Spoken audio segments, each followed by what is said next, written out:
Can't be absorbed in words to escape. Hi everyone, this is my review on All These Things I've Done by Gabrielle Zevin, and I read and finished this book last weekend in fact, but I've just not had the chance to do a review until now. It hasn't been the right time, or I've been distracted by other things, so yes, I'm going to do my review now. This is a really random purchase. I got it the day that I went book shopping with Leslie from Words of a Reader, and I'll link that particular book haul in the doobly-doo in my pants, but I purchased it for full price in a mainstream bookstore, so it wasn't cheap. I think it was $19. I'm glad I got it all the same because I did really enjoy it, and I read it quite quickly too, so I guess I'd consider this a good funk breaker, to use one of Misty's terms if you find yourself in a book funk, but I mean, it just worked for me. I think I primarily enjoyed it because it tended to avoid a lot of the trappings and a lot of the tropes that most YA novels tend to delve into, either by accident or design. Genre-wise, it's not constricted by too much. It has a slight dystopian feel to it, but I'd consider it more a futuristic novel than particularly an examination of a dystopian society, because you don't really get into that at all. Maybe that comes with future books, I'm not sure, but it's just a futuristic setting. And so you get to sense New York in the year of 2082, and there is rationing going on, and rationing of odd items as well. Chocolate is prohibited. the selling and distribution of chocolate is banned, so it's become like an illegal, black market item, which I find quite amusing. But I mean, it's taken really seriously, which I guess probably makes it more funny in a way, but I guess it sort of puts things in perspective. I suppose there would be a time when, people would have considered it very odd for us to have ever prohibited the use and consumption of alcohol, for example. So, we've got our protagonist, Anya. I'm sure I'm pronouncing it incorrectly. She is from a mafia family, and this particular mafia criminal family deal in the black market distribution and selling and whatnot of chocolate, so that's their livelihood. And I kept in my head thinking they were like, a mafia family for the traditional, associations we have with mafia. Every time it was brought back to chocolate, I was like, hee, funny. But she comes from a kind of naughty crime family that's rather shady, and has that, Godfather feel to it, of family is very important, and, you're loyal to your family, and that kind of I'm not sure what the nationality of her character and her family is meant to be. I kept presuming they were Italian. It was an Italian heritage simply because her mother was Catholic, and Catholicism was really the one thing Anya inherited from her mum, so I don't know, but that's just me. Anya gets involved in some stuff. She winds up having feelings for this new kid at school, this new guy at school, and his dad happens to be the head of the DA's office, which is, of course, troublesome for the girl given that her family is mafia, and yeah, it's all just about the goings-on in her life and her connections with her friends and this guy, Will, and her family. What I love about the book is that there's no disappearing family syndrome, which is prevalent in so many other YA titles. Once the romantic interest swoops on in, it doesn't matter about no one else matters, especially not family. They're secondary, if not, further down the list. But of course, because this is Anya has been raised in a situation and circumstances in which family is given such reverence, she is very loyal and very, very connected to and feels responsible for her family members. So she's always got them in mind, and in fact they're the most important thing for her, and the motivation for a lot of what she does and the choices she makes, which I found nice. You weren't always necessarily agreeing with her anyway, but it was still nice to see there was a different motivation other than just this guy she liked. I also thought I really liked Anya actually as a protagonist and as a narrator. I'll talk more about the narrative style in a little bit, but I liked that she was strong in the sense that she was very resolute in herself. She knew her own beliefs and her own ideas and stuck true to them whenever she could. She did her best to make considerate and relatively intelligent decisions. She, tried to stay true to herself, but also know that she had to be lenient when and where it was necessary. I just thought she was a strong character internally as well as I guess she wasn't really put in too many situations where she herself could physically fight back.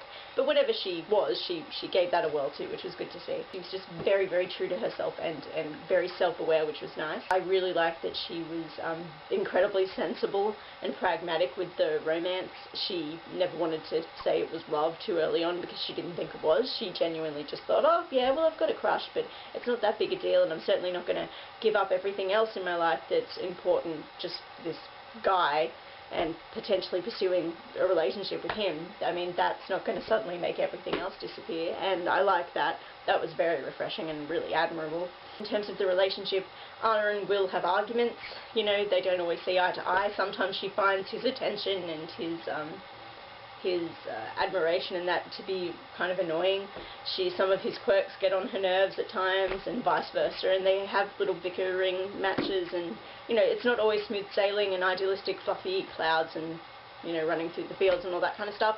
There are times when she says she kind of views it in that way, and she knows it's being kind of glazed over in her mind, so I like that she acknowledges that as a narrator as well. As a character, I didn't really have many problems with Will. Occasionally I found him a tiny bit condescending. He came up with little nicknames for her that he'd use every now and then.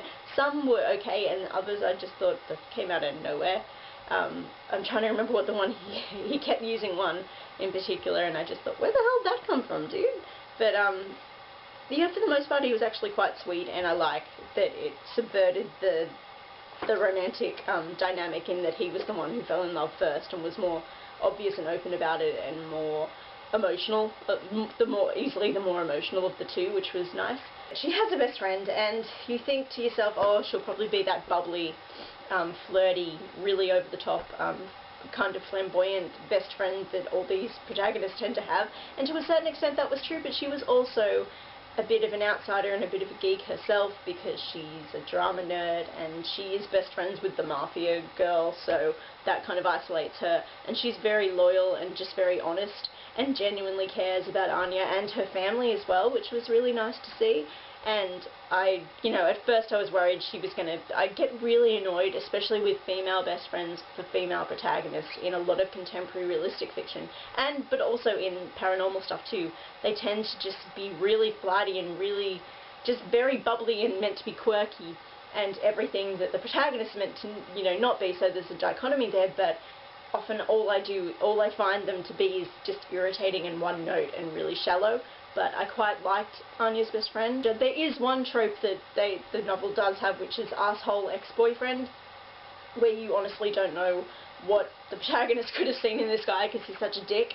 But I'm sort of semi-curious to see what happens with him in the future, even if he is a jerk. I like that the book examines some morality and, you know, issues in terms of what your ethics are and what is right and or wrong, and where some grey areas might fall, especially given what you were personally loyal to, and, you know, if your loyalty might sometimes assist you in crossing over some of those boundaries that you think you have. I think it's nice to see that's examined a little bit too, especially with regards to Anya and how she views a lot of her relatives and what they get up to, in opposition to how she views her own father, who was murdered years ago due to his criminal activity, and the kind of slight reverence she gives to the memory of her dad. She has daddyisms that she quotes all the time, which did get a bit repetitive and annoying for me just on occasion, but she quotes them and uses them as her kind of mantra for life and her guidelines for a lot of what she does, and they're things her dad used to tell her when she was growing up. So she,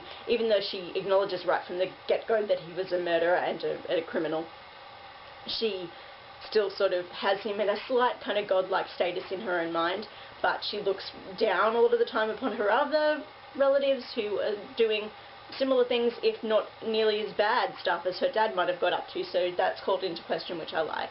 There's interesting exploration that kind of swerves, like, I'm not sure I'm not sure exactly how I feel about it, because it's difficult to see what the stance is on it exactly, but because Anya as a character is firmly Catholic and very traditional in her Catholicism, she has taken a vow of abstinence, if you like. She wants to stay pure until marriage because she believes that's important, but also I think she also attributes that decision to the fact that because her family is so tainted with crime and all such bad things. She wants to kind of remove herself from that and stand outside of it, I suppose, and so she's using this particular, belief regarding sex and sexual activity as a means of doing that.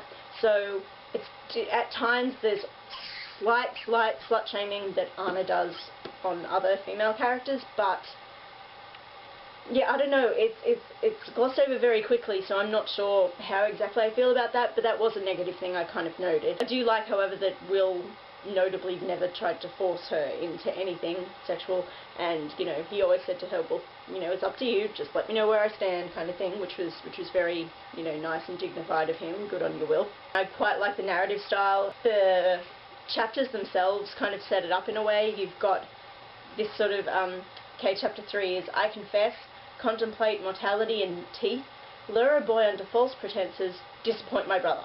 So the titles of each chapter are kind of given, give some hint as to the stream of consciousness idea, the notion of, sort of almost like a journal and diary entries that she's given. She kind of stops at points as well to address the reader directly. Long-term orientation was one of the most humiliating experiences of my life to that point. Note, this is foreshadowing, dear readers. More and deeper humiliations to come. So yeah, every now and then it kind of, breaks off like that and has a little nod and wink to you as the reader, which I thought was cool. And every time she said dear reader, I was just immediately reminded of Jane Eyre. I grew to have a much more affection for Anya as a character through the narrative style, which doesn't always, help or hinder my connection to the book, but on occasion when it stands out in the way that it did in this novel, it was a big thumbs up. It was a plus. I had fun with it, and it was very easy reading. It went quickly, and I really enjoyed the flow of it. I think it was effectively structured. I quite enjoyed myself, and I recommend it as a good funk breaker, I think. And it's refreshing, and there's a lot of originality to it, and yeah, I had a good time. So 4.5 stars out of 5 for All These Things I've Done by Gabrielle Zevin.